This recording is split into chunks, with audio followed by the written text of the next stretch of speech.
Have you ever wondered where the art of poetry comes from? In many cultures, verse seems to arrive as if from another world. A mysterious gift that allows ordinary words to take flight. In Norse mythology, this gift has a very literal origin. A potent brew distilled from the wisdom of the gods. Today's story follows that magical mead on its journey through betrayal, murder, seduction, and flight, and explores why some people become great poets while others are destined to muddle through clumsy rhymes. Long before Odin was the All-Father and Asgard, the shining fortress in the sky, the world was torn by conflict. The two tribes of gods, the Aesir led by Odin and the Vanir, associated with fertility and nature, fought a bitter war. Tired of destruction, they agreed to a truce. To seal their pact, they did something unusual. Each god spat into a great vat. They didn't wish to waste the symbol of unity, so they shaped the mingled spittle into a man. They named him Kvasir, a name that literally means fermented berry juice, hinting at his connection to inspiration and drink. Kvasir was no ordinary being. Born from the combined essence of the Aesir and Vanir, he embodied the wisdom of both tribes. None could stump him with the question. He always provided a satisfying answer. He traveled across the 9 worlds, sharing his knowledge, bringing counsel to gods, giants, dwarves, and humans alike. Villagers laid aside their work when he visited. Even children stopped chattering to listen to his tales. Kvasir's secret was not just in knowing facts. He encouraged his listeners to think for themselves. In his presence, even the most troubling dilemmas seemed to resolve themselves. His fame spread, and soon envy stirred in the hearts of 2 dwarven brothers. Fjalar and Galar were cunning dwarves known for their ability to craft and for their malicious wit. When they heard of Kvasir's wisdom, they coveted it. They invited him to a feast in their subterranean hall. After dinner, they lured him to a private chamber, drew hidden knives, and murdered him. As his blood flowed, the dwarves captured it in 2 vats called Son and Bodn, and a cauldron named Adrarir. They mixed the blood with honey, fermenting it into a golden mead that carried Kvasir's wisdom in every drop. Anyone who drank this brew would become a scholar or a poet. To explain Kvasir's disappearance, the brothers told the Aesir that he had choked on his own intelligence and died because there wasn't one clever enough to ask him good questions. Possession of the mead emboldened the dwarves. Their mischief escalated when a giant named Gilling and his wife visited their hall. The dwarves offered to take Gilling out to sea. Once far from shore, they capsized the boat. Gilling could not swim and drowned, while Fjalar and Galar righted the vessel and returned home. They told the giant's wife of the accident, but her grief irritated them. To silence her, one brother invited her to see the place where her husband had drowned. As she stepped through the doorway, the other dropped a millstone on her head, killing her instantly. It was a cruel act, but it would have repercussions neither dwarf expected. When Gilling and his wife failed to return, their son Suttung went searching. Upon learning that Fjalar and Galar had murdered his parents, he carried the dwarves to a reef that would soon be submerged by the rising tide.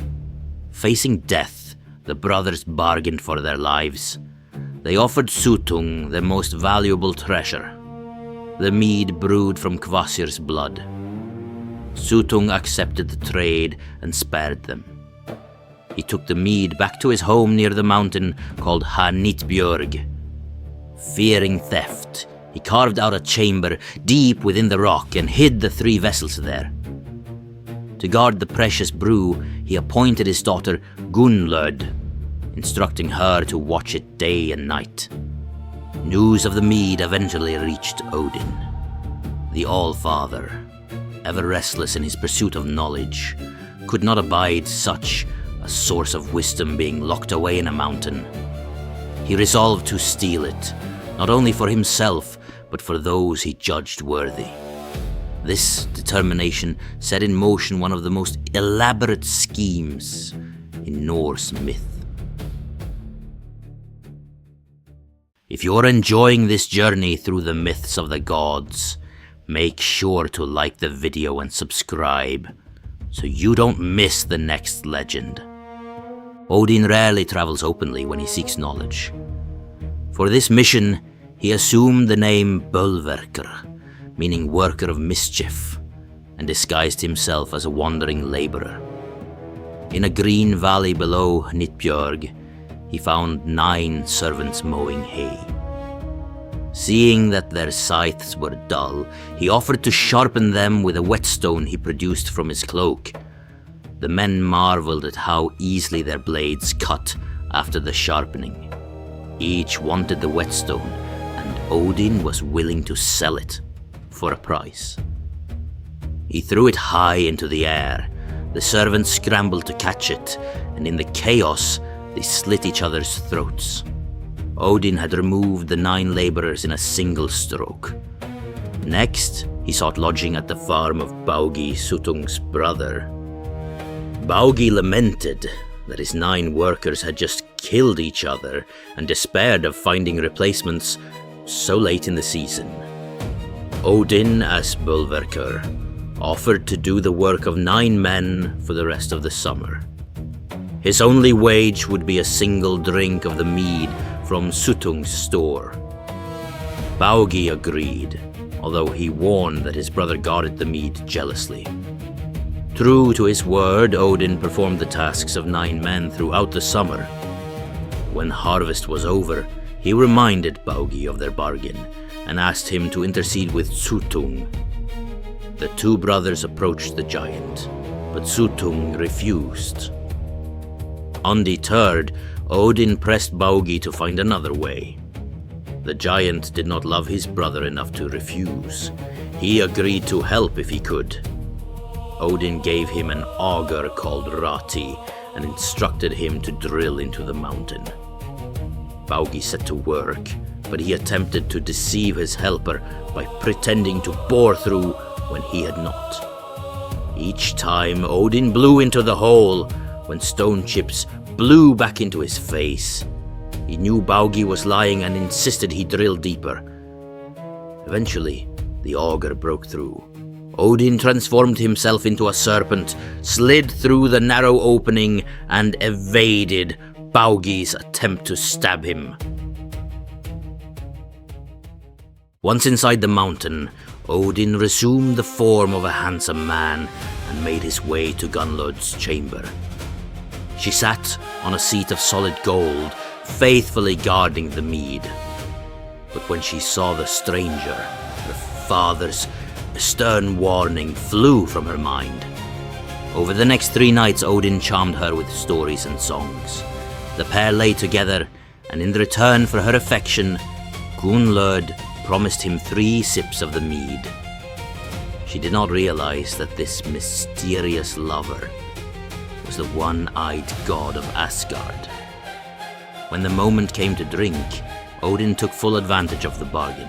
His first sip emptied the kettle Odrerir, the second drained the vatbodden, the third emptied sun.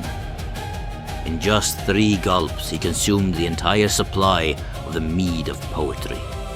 Filled with its power, he changed again into an eagle and shot up the tunnel toward the sky. Suttung soon realized his treasure was gone. He transformed himself into a mighty eagle and gave chase. A furious aerial pursuit ensued across mountains and over Midgard. As Odin neared Asgard, the gods spied their leader with a giant close behind. Quickly, they set out vats and vessels around the courtyard. Odin swooped low and spat the mead into the containers. He barely made it over the wall. Suttung was so close that Odin lost a few drops out the other end of his body in his haste. Suttung, unable to enter Asgard, retreated in rage. Those spilled drops did not go to waste. According to the myth, anyone could drink that solid portion, and it became the rhymester's share, the source of the talent of bad or mediocre poets. The mead Odin delivered safely was kept for the gods and for the mortals whom Odin deemed worthy. Thus the greatest skalds owe their gift to his daring theft, while lesser poets make do with what fell from an eagle's rear. The saga of the Mead of Poetry is more than an adventure tale. It explains why poetry can feel like a divine gift. Inspiration is literally the essence of a godlike being, distilled and delivered by the All-Father. It also acknowledges that not everyone receives the same portion. Some are blessed with deep insight and eloquence because they are given a draft from Odrerir itself. Others, scrambling for scattered drops, produce clumsy rhymes and forgettable verses. This myth, therefore, offers a humorous but pointed explanation for the gulf between genius and mediocrity. Beyond its moral about poetic talent, the story reveals much about Norse values. Wisdom is precious yet vulnerable. Even the most brilliant can be destroyed by envy.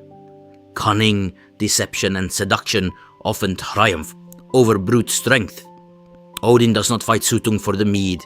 He outwits the giant, works hard to earn his place, tricks a brother, becomes a snake, seduces a guardian, and then flies away as an eagle.